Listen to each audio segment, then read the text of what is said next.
that they would probably thank him in the long run. He was all over people, and he made everybody work harder. He brought our team together. He was a big leader for us. And the champion of the Clydesdales division is James Griffith.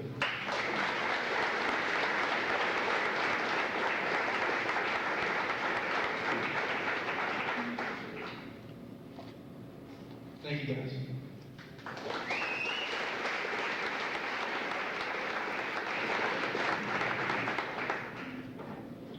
Okay, I've probably talked enough. I've talked more right now than I probably have in the last year, but I'm going to turn this over to my freshman coaches. They're going to introduce the freshman football player.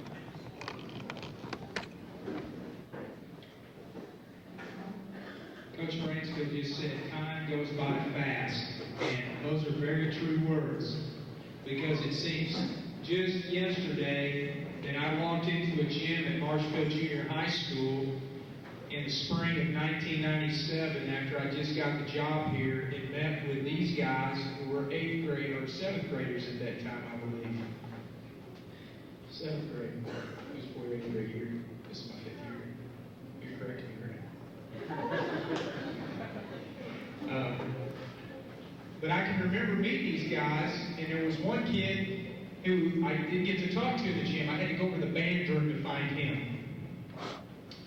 And he walked out of the band room. He's a little short, stocky little kid, but he shook your hand like he was a man. And not many 7th graders do that. And he shook my hand, he looked me straight in the eye, and he said, "Hi, Coach Randolph. I'm Cole Pruitt, and I'm going to play linebacker for you." And I thought, yes, you are. Well, we tried some other things with my quarterback. That didn't work out real well, but it seems like that was just a few minutes ago. And these guys were 8th graders standing on the sidelines the night we beat West Plains in 1997. They were all standing there that night. And they kind of are the last link to that group of people that struggled and fought and had everything go against them, and finally knocked down a door for all the groups that had followed them to win some football games here. And this is a very special group of kids. I told them after their last game that these were like my babies, and they had grown up, and I wasn't ready for them to go, and I'm not. Every year, I try to figure out what's it going to be like to go to practice without these guys. Every year. Last year I thought, what's it going to be like to go to practice and go Academy and Buddy Turner might be there. And this year, I don't know what it's going to be like. I have to have Cole Pruitt in that locker room. And I don't know what it's going to be like to have Griff, Tyrell, and all these guys. And they've been a pleasure to work with, and I've seen them grow up. And that's the fun part about my job, that I get to watch guys grow up. And then I look forward to when they come back from school or wherever they've gone to and see what they're doing. And this is going to be a very successful group of people. These people are going to go places. They're going to do great things on the football field and off. And I'm very proud of them. And the first one, this young man improved tremendously this year. There were times that he probably thought that I was going to kill him, to be honest with you. There were times that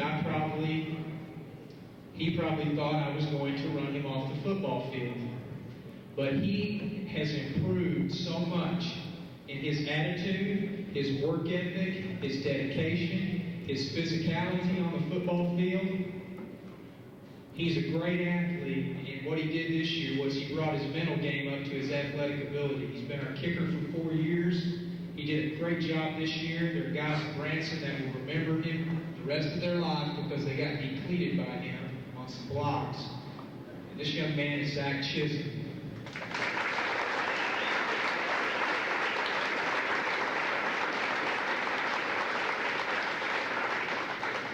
Next young man. He's been playing here and playing on the varsity at times, at least part-time, since he was a sophomore. Played running back here, played corner as a sophomore on a team that had some pretty good football players on it. I told him one time, "You're a freak of nature." I said, because you run a lot bigger than you are, and you run stronger than you are. and he found ways to break tackles. We've had some pretty good running backs here, but this kid's made some of the most phenomenal and punishing runs that I've seen since I've been coaching. And he's always got a joke.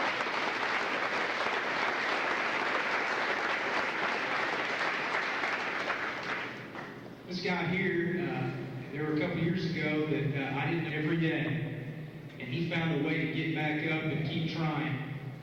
And came to practice every day, worked hard, improved, got to play some this year on the varsity and did a great job for us, played on our scout teams and helped us out. And I tell you what, it's easy to go out there and want to practice when you can run all over the place and never lose your breath, but it's a little tougher when you got to carry some beef with you, and he did that, and he did a great job, and I'm glad he stayed in the program, and I appreciate it very much, and that's Glenn Horak.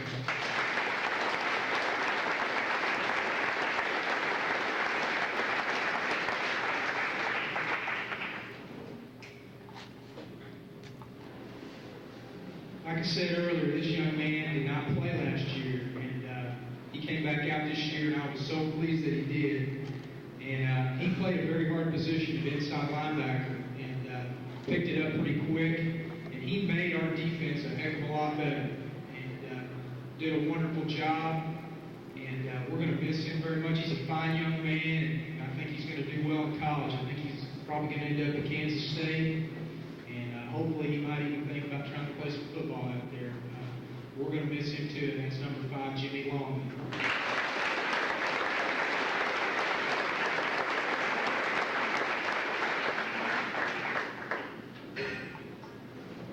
This gentleman here has played on our special teams for the last 2 years, and he will do anything you ask. He will try anything. He's pretty dadgum talented. If you ever go to a play at this school, you'll see what I'm talking about. If it's something in school, he's probably involved with it. I figured that out too about him. You know, he's involved in everything. If you turn on your radio in the morning early, he's got his own little radio show now. He's probably going to be some nationwide guy all over the radio air someday. And maybe you can think enough to mention me someday, but give me a rush, you know. But he did a great job for us, kind of our special team specialist, and that's number 22, Sheldon Smith.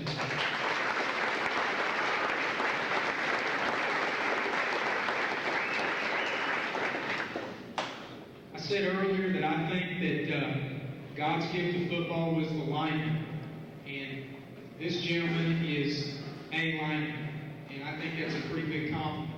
He is, I believe, probably one of the best linemen I've ever coached. He started 3 years here. In those 3 years, he started 33 ball games.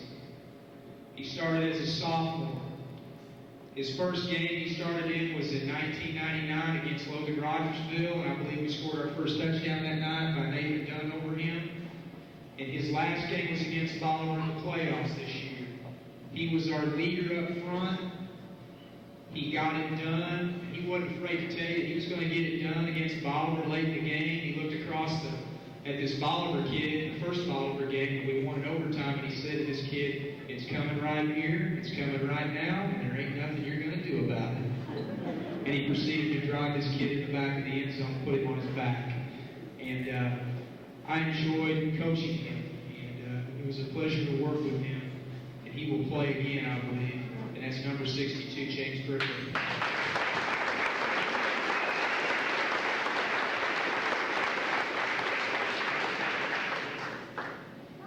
This young man improved a lot too. Didn't play a whole lot last year on the varsity at all, I don't believe. And came in this year. He's strong as an ox. He can probably pick up a pickup truck if you ask him. Works hard in the weight room, made himself into a player. Every now and then you got to kind of tweak him up a little bit and get him mad. And if you get him mad, then you get him playing. And he can play when he's mad. And when he got mad, he was a force. And he ended up being first team in the conference on the D-line, and it's very well deserved. And that's Jason Young.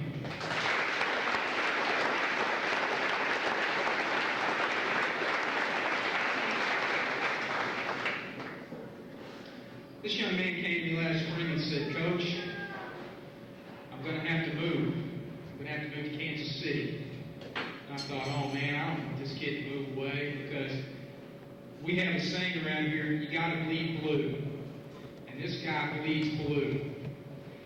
He's not tremendously talented, but he's the kind of kid that anybody would want to have on their team because of his effort every day. He's got a lot of things he's had to rise above athletically, and he's managed to do that. He's come back every day with a great attitude and fought. And we will miss him very much. And I believe that people like him are the heart and soul of the program. And that's number 20, Jason Disco Lawrence.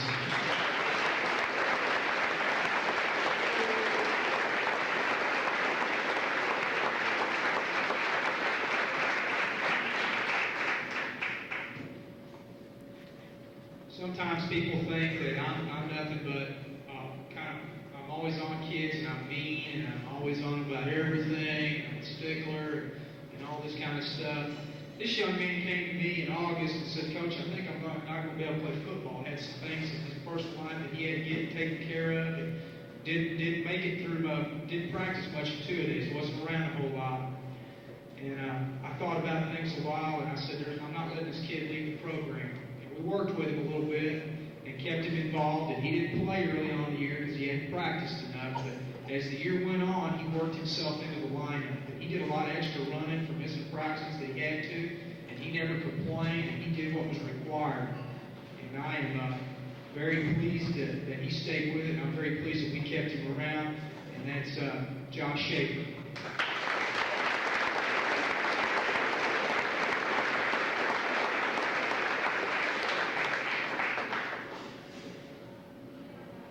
Sometimes if you're somewhere long enough, you get to coach someone's little brother. And I had a young man that played here for me at one time named Seth Herman, who was pretty darn good. He was a lineman. He couldn't run very fast. He looked like one. He told me one day, he says, "Coach, nobody in my family is built like me. All the rest of them can run and are athletic, and you need to see my little brother." I got to know this guy. He is a great athlete, hard-nosed kid. Led our running backs in rushing yards this year. Against Bolivar, we were down. And I looked at him and I said, "Grant, can we run midline option? Can you give me 5 yards?" And he looked at me as straight and serious as ever. He goes, "How about a touchdown?" And that's the kind of winning attitude he has. And, he's a very talented artist. He's involved in lots of things. He's going to go somewhere and do great things someday. And I'm going to miss him very much. And that's Grant Herman.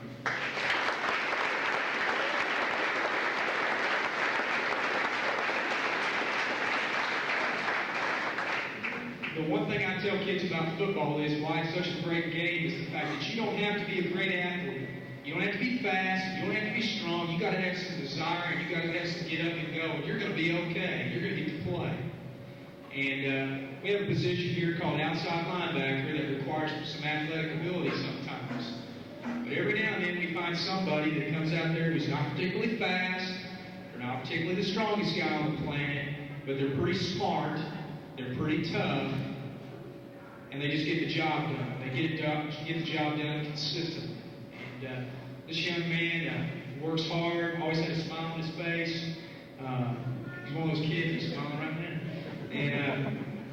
And you just wish you could keep these guys forever. He's one of them, and that's Matt Muscle.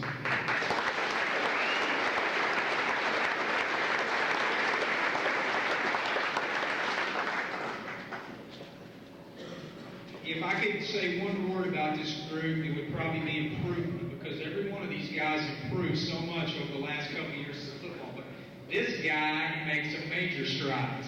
And he probably thought that every day I got up in the morning and thought, how bad can I yell at him today? At times. But he got better, and he became pretty darn good. Last year, in practice, one time, he tried to block a pass with a handshake. And I was across the field, and I started to cross. And Coach Ross is not the kind of guy that shies away from much, but when he saw me, he got out of the way real fast and said, "All the rest of you get away from me." Because I was going to go get that youngster, and he got to run a whole lot that day. But you know what? He bounced back there quick, and he continued to work hard. And he ended up starting at defensive end for us most of the year, made some big plays, had some ability, and really improved a lot, and that's Dustin Hall.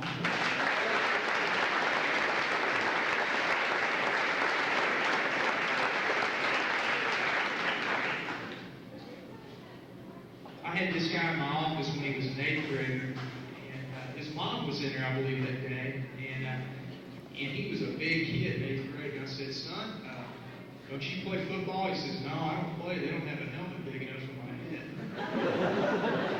And I said, well, we were going to get you a helmet. All right?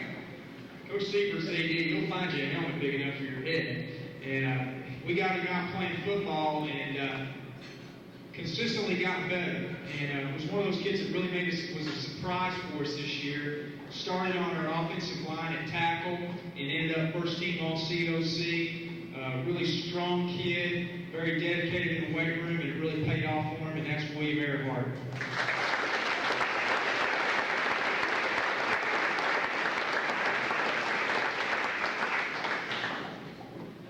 If I could tell the freshmen one mistake that you never want to make is don't skip a year. Don't skip a year. This guy played football in 8th grade, and I got to know him when he was a junior high student, and I thought he was going to be pretty good. His freshman year, he didn't play. And I had him, I think, in freshman PE, and I talked to him, and sure enough, he ended up coming out as a sophomore and worked hard and got better and better and played a lot for us on the varsity this year, especially on the special teams. I'm going to miss him very much. Very dedicated, worked hard in the weight room, and he's been an asset to our program. That's number 80, Travis Owens.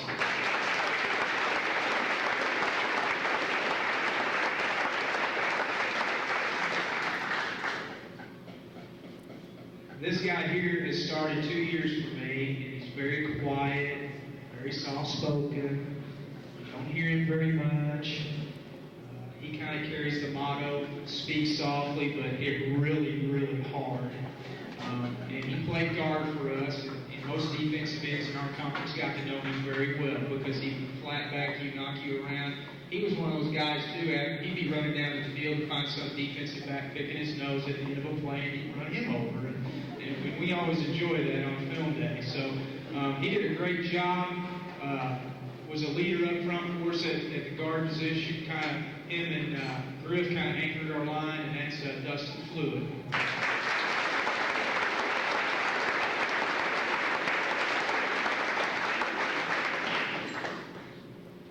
I got a lot of stories about this guy, but I'm not going to tell you all of them. One time Chief Clardy said he was driving around town, and it was wintertime, and it was icy and snowy out, and this kid was running down the road with a football under his arm. And he stopped the car and said, do you need to ride home? He goes, heck no, I'm working out, man. I got to be ready for next season. And he was only about an 8th grader then. I remember one of the first big hits he made as a sophomore. He was running down the field on a kickoff, and he hit somebody and knocked him out of bounds. He jumped up and down and did something with his arms. It wasn't nasty or anything, but you know, it's kind of a cool little but it was pretty neat. And he tried him out at quarterback a little bit, and that didn't work out very well because he has no finesse. He doesn't have a finesse bone in his body. He can't do anything with any finesse at all. He probably can't dance very well, but he can sure hit. And he's tough, and he's a leader. And all the coaches in the conference would say to me after the game, well, that Pruitt kid's really something else. He came up, shook my hand, he's very respectful. He's quite the young man. I said, you're exactly right. He's the leader of our defense. I never really thought this day would come, Cole, but I guess your playing days here are over, and I'm going to miss you very much. That's number 18, Cole Pruitt.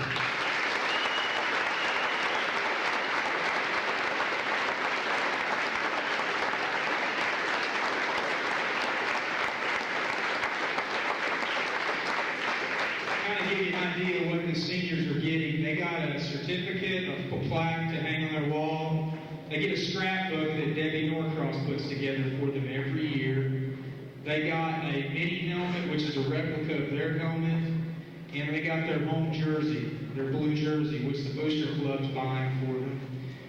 And the last thing they get is Disco's mom, Linda Pippin, paints locker plaques for me every year. Zach, why don't you hold one of those up? They get those put on their locker when they're a senior. And I read this last year. This is by Brandon Morris. Brandon was our linebacker in '99 here. And Brandon had to write something for a college class. And it's pretty neat. I think it says a lot about being a football player at Marshfield. The difficulty of choosing a specific item that defines you as an individual is often painstaking for many. An individual is not necessarily the materials in their possession, but the hardships and rewards they suffer to obtain them. The experience I have had in my life made the choice easy to narrow down. Football, through all the blood, sweat, and tears, has taught me more about life than anything else I have encountered. The scars that mark my body are often enough to tell the tale. However, the most symbolic item of my football career is undoubtedly the plaque that hung above my locker during my senior year. The plaque itself is just a 12-inch stained pine board, but the emotions that it inspires are inconceivable. A constant reminder that through hard work and determination, any goal is achievable. For instance, my sophomore year, my team set a 4A state record for the most consecutive losses, 0-33. But the final game of the season against the number 6 team in the state, we walked away champs. It was the greatest game I ever played in. Not only because we finally won, but because my senior teammates walked off the field knowing that they were winners. We set a goal that winter that we were going to be the hardest hitting, hardest working, and the strongest team in the toughest conference in the state. We went 7-3 that next year. A long tradition of losing had now been replaced with determination to win, an attitude of excellence. We went from worst to respectable into dominance because of relentless, hard-working demeanor. The disposition, the blood, the sweat, the tears that my teammates poured from that plaque. I will always be a J, and I will forever bleed blue. Brandon Morris, senior, 99. These guys here are winners. You're looking at the most successful class of football players to come through this school in its football history, and we owe them a lot, and we will miss them very much.